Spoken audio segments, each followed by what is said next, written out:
Tank Davis defeated 16-1 underdog and overmatched Hector Luis Garcia on Saturday night.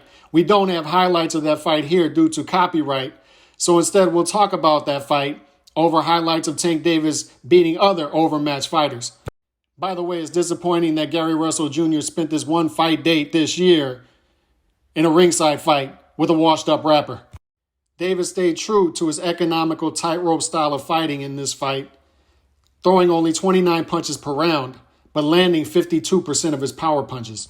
Both of these were below his career averages of 34 punches thrown per round and 58% of power punches landed. Most of this was due to Tank Davis's lackluster first 3 rounds in which he landed 12 total punches, only 4 of which were power punches, 1 power punch per round in the first 3 rounds.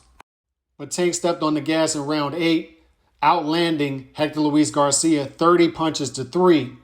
75% of those punches were power punches, forcing Hector Luis Garcia to make a business decision of stopping the fight, grab his money, and go back down to 130 to defend his strap in a more shallow and less talented division. Tank moves on to hit and run court dates in February and a big date with Ryan Garcia in mid-April.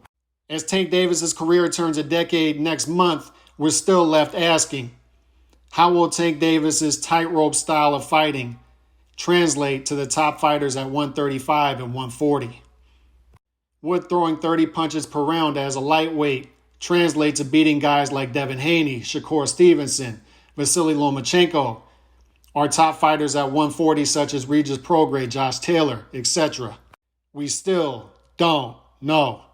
But here's the great news for the Tank Davis extremist fans who will likely call me David Duke or Hitler for pointing out the obvious.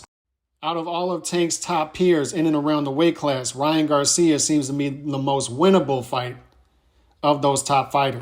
Ryan mirrors Tank in a lot of ways, also an economical fighter who is heavily reliant on power and doesn't have a big win on his resume.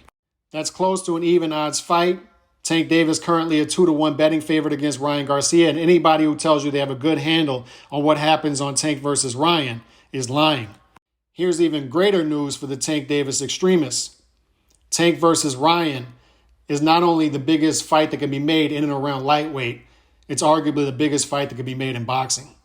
So Tank has the opportunity here to notch the big win that's been evading him through his decade-long career and at the same time rake in a ton of cash in the process. Ryan Garcia will have a lot to say about that in April.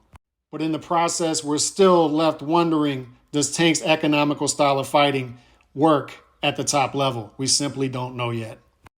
Court dates pending. We'll have a better understanding in April.